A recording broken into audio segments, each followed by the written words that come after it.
ভাই বাড়িতে ঢুকে গুলি চালাচ্ছে আর আপনি বলছেন আন্ডারস্ট্যান্ডিং? না আসলে ম্যাডাম, না কি মিউচুয়াল আন্ডারস্ট্যান্ডিং করবো আমায় একটু বুঝিয়ে দিন আপনি। কি বলতে চাইছেন যে ওনার সঙ্গে সব সমস্যা মিটিয়ে হাসি মুখে বাড়ির কাগজ সই করে ওদেরকে দিয়ে আমরা পথে গিয়ে বসি, তাই তো? আপনি এই মুহূর্তে ওদের অ্যারেস্ট করবেন। এই ছেলেটার কথাই তোকে বলছে।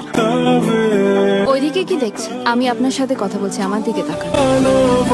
দেখে তো মনে হচ্ছে না কোনো স্কুল কলেজে যাওয়া হয়েছে, সেই জন্য বড়দের কি করে সম্মান দিতে হয় সেই শিক্ষাটুকুও বোধহয় আপনি পাননি। তুমি ভুল করছো। আমার ছেলে রুদ্র যথেষ্ট ভদ্র ছিল, ভালো পড়াশোনাও করেছে।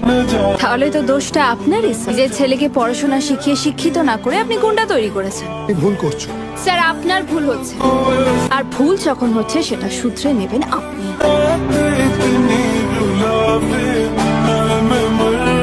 হ্যালো, আমি রুদ্র বলছি।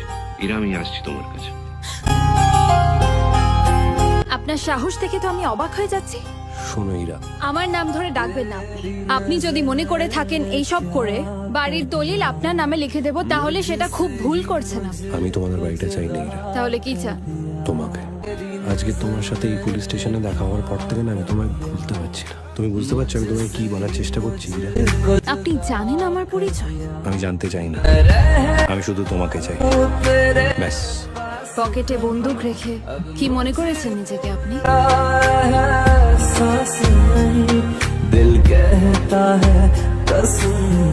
এই নাও, আমি আমার সাহসটা তোমায় দিলাম, এবার গুলি করো আমাকে। ইরা, আমি তোমাকে ভালোবাসি।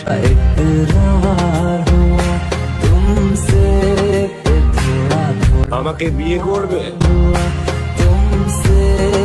আমাদের যেখানে প্রজেক্ট হচ্ছে সেখানে একটা বাড়ি আছে, সেখানে একটা মেয়ে থাকে।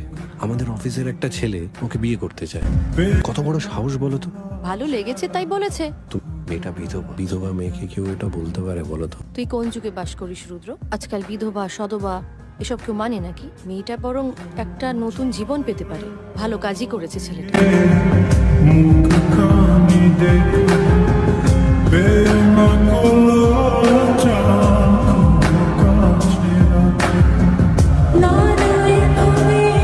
কেন করলে এসব বাবা? ইরার উপরে হামলা কেন করলে তুমি? আমি কি করে জানবো এই শহরে কার উপরে হামলা হচ্ছে? আমি কিছু জানি না। বাবা, আমি বোকা না। কপালে লাগলো কি করে? পটিতে আটকে রাস্তায় পড়ে।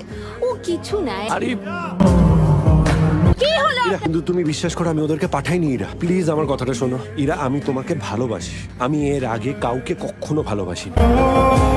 জাস্ট বেরিয়ে যান। আমার হাজবেন্ডের ডেথ সার্টিফিকেট, আমার শ্বশুর মশাইয়ের হেলথ রিপোর্ট, হার্টের পেশেন্ট, আমার শাশুড়ি মায়ের রিপোর্ট, হাই ব্লাড প্রেশার, যে কোনো মুহূর্তে ওনার স্ট্রোক হতে পারে। আজ প্রায় 1 বছর হয়ে গেছে। অয়ন আমাদের মধ্যে নেই, বাড়ির বউ নয়, নিজের মেয়ের মতো ভালোবাসে ওরা আমায়। আমি জানি ওই বাড়িটা পাওয়ার জন্য যে কোনো মুহূর্তে আপনারা আমাদের মেরে ফেলতে পারে, তবুও আমি লড়ব। কিন্তু বিশ্বাস করুন ওদের নেই, আর আমি সেটা চাই না। সেই জন্য আজ পুলিশের কাছে না গিয়ে আমি আপনার কাছে এসেছি। আপনি গুন্ডা পাঠিয়ে আমাকে ভয় দেখিয়ে চেষ্টা করছেন। বিশ্বাস করো ইরা, আমি Just shut up! আপনি যেটা করছেন ইচ্ছে করে করছেন আমি জানি। আজ আমাদের বাড়ির সামনে যেই সিন ক্রিয়েটটা করেছেন সেটাও ইচ্ছে করে করেছেন আপনি। যখন ভয় দেখিয়ে মেরে দেখছেন কিছুই কাজ হচ্ছে না, তখন আমাকে বদনাম করতে চাইছেন না? এরপরে আমার বাড়ির সামনে কিংবা রাস্তায় কোথাও যদি আমি আপনাকে দেখি, তাহলে সেদিন আমাদের শেষ দেখা হবে। তোমার ছেলে একটা বেহায়া বিধবার প্রেমে হাবুডুবু খাচ্ছে, জানো সেটা? রুদ্র, হ্যাঁ, ওখানে দলিল নেই। কোথায় গেছিলে তুমি? আমার ছেলেকে আমি হারিয়েছি, মেয়েকে হারাতে পারবো না। এই বাড়ি আমি ছেড়ে দেবো। কি নাম মেয়েটা? কোন মেয়েটা? খুব ভালো করেই জানিস কোন মেয়েটা। ইরা, পছন্দ করিস ওকে? মা, সেসব জেনে কি লাভ বলো তো? কি লাভ কি লোকসান সেগুলো পরের কথা রুদ্র। পছন্দ করিস, ভালোবাসিস? না মা, একটুও ভালোবাসি না। সেও বাসে না, আমিও না। আসলে কি বলো তোমার, ওর না খুব জেদ। মনে করে ও যেটাই করছে সেটাই ঠিক। তুমি বলো মা, একটা মানুষ কি দুবার ভালোবাসতে পারে না? অবশ্যই পারে, কিন্তু সবার আগে বল তুই ওকে ভালোবাসিস কিনা। যা, বাবার থেকে যেভাবেই হোক দলিলটা নিয়ে ওকে ফেরত দিয়ে আয়। ও তোকে ভালোবাসলো কি বাসলো না সেটা পরের কথা রুদ্র। ভালো রাখাটা তোর দায়িত্ব। পারবি না? ইরা, ইরা, 1 সেকেন্ড দাঁড়াও, আমার কথা আছে। আর কি চাই আপনার? বাড়ির দলিল তো আপনি পেয়ে গেছেন। ইরা, আমার কথাটা একবার বোঝার চেষ্টা করো। ইরা প্লিজ আমার কথাটা একবার শোনো। আমি আপনাকে বলেছিলাম না আমার নাম ধরে ডাকবেন না। Ira I am very sorry. আমি জানি যে আমার জন্যই তোমাদের অনেক অসুবিধা হয়েছে। আমি বারবার শুধু ওই ভুলটাই শুধরানোর চেষ্টা করছি। ইরা প্লিজ তুমি আমার কথাটা শোনো। তুমি প্লিজ একটু বল। প্লিজ করে আমাদেরকে আমাদের মতো থাকতে দিন প্লিজ। আমি শুধু আমার কথাগুলো তোমাকে বোঝানোর চেষ্টা করেছি। কি পান এসব করে? কেউ কি দুবার ভালোবাসতে পারে না? ইরা কান লাভ হ্যাপেন টুয়াইস। দেখুন আপনি ইরা প্লিজ আজকের দিনটা আমায় আটকেও না। আমি না কোনোদিন হয়তো তোমাকে বলে বোঝাতে পারিনি হাউ মাচ আই লাভ। আমি তোমাকে ছাড়া বাঁচতে পারবো না। এটা তোমাদের বাড়ির দলিল। এবার আমি আমার মনের কথা বলি। আমি আপনাকে ভালোবাসি না, এটার জন্য ধন্যবাদ, কিন্তু এটা আমি নিতে পারবো না। আজকে থেকে আমি আর তোমাকে ডিস্টার্ব করবো না। একটা শর্ত আছে, আমার সিগারেটটা যতক্ষণ না শেষ হচ্ছে তুমি এখান থেকে যাবে না। আমি কেটিকে বিয়ে করবো বাবা, কিন্তু আমার একটা শর্ত আছে।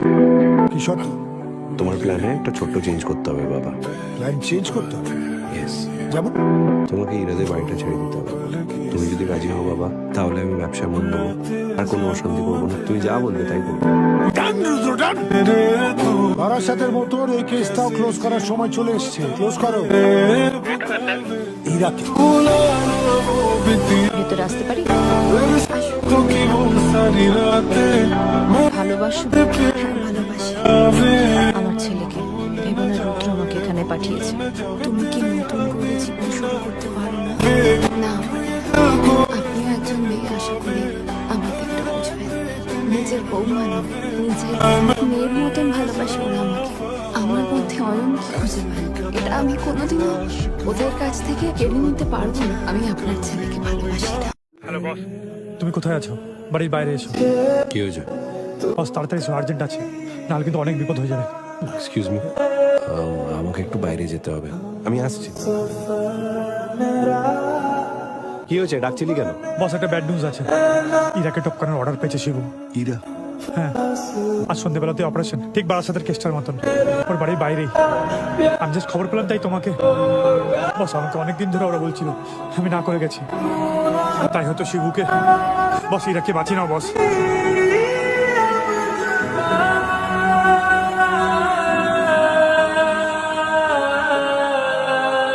রুদ্র হঠাৎ বাড়ি থেকে বেরিয়ে গেল কেন? ওকে কেউ খবর দেয়নি তো?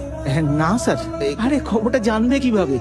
ওই জন্য তো শিবুকে বলেছি, পাপু জানতেও পারবেন। খবর নিয়ে আমাকে জানো।